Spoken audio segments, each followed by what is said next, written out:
إنهم فتية آمنوا بربهم وزدناهم هدى. Question that we've had is a question which is actually rather common among the parents.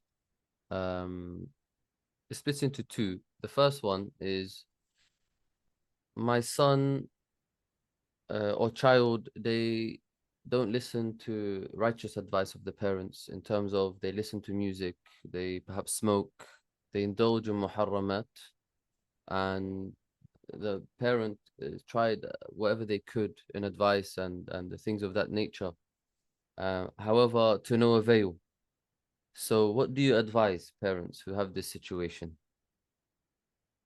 So yeah, that's a big one, right? That we find in many children today and adults and even like I said, youth, that listening to music or smoke and all the haram that they're getting involved in muharramat, a lot of times these youngsters they're being influenced by their peer groups and they're not listening to the parents. And I think for parents, one thing that they're finding more and more challenging when a child is young, and this is very important, especially for children who are becoming youth or becoming young adolescents now. When a child is younger, their biggest influence is the parents, their parental guidance to the parents. As they age, they go to school, and now they have influences of parents at home and peer group at school and other external things. We'll just call it media. As they age further, the order of the influences change. Now, you could say the number one influence on our youth is media, social media, internet. Number two, peer group.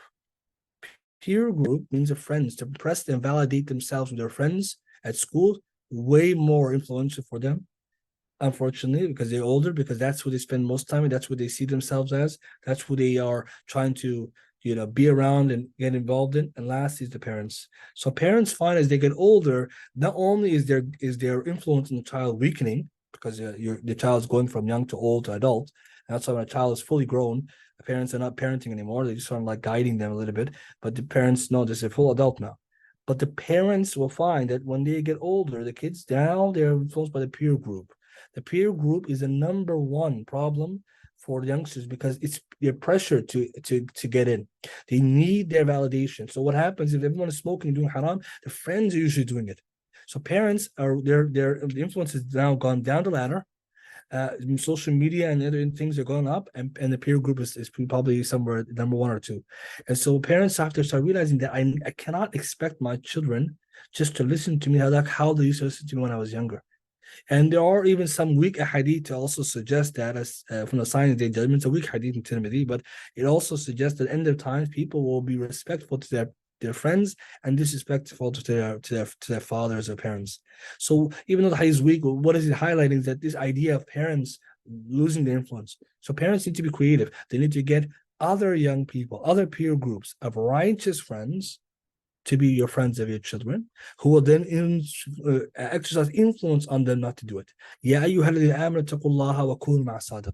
Allah says, oh, you believe, fear Allah and be with the righteous, be with the pious and the truthful.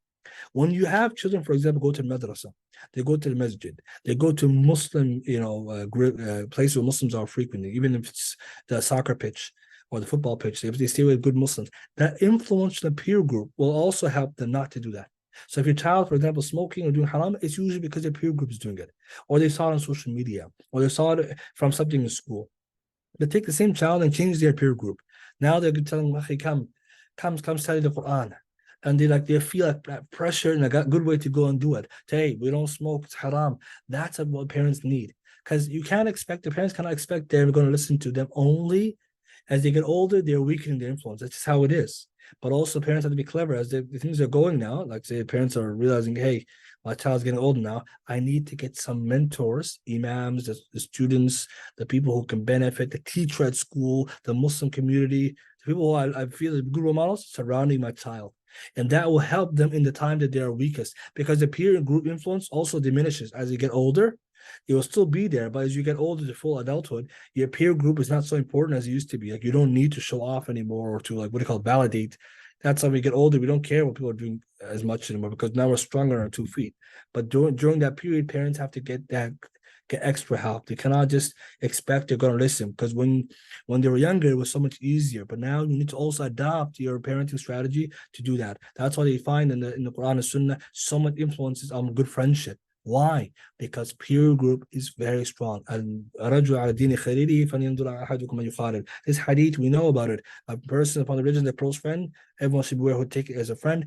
But think about getting that peer group, right, changed, introducing them to people who are identifiable to them, who are good Muslims, and that suddenly some of the bad behaviors will go away, because that peer group will exercise the influence you couldn't, and they will take it from them the way they couldn't take it from you. So you're home at saying the same message, but inshallah that other peer, the good mentor is gonna, and the imam or the teacher and the peer group saying the same message, inshallah will help them out of it. That would be my advice, because it's an issue you find as children get older, and you always, and now we have even the worst problem with the social media and the internet and stuff. So even that one, we have to be more careful by trying to make sure that what we got to figure out what they're watching and where they're getting from. Wallahu a'lam.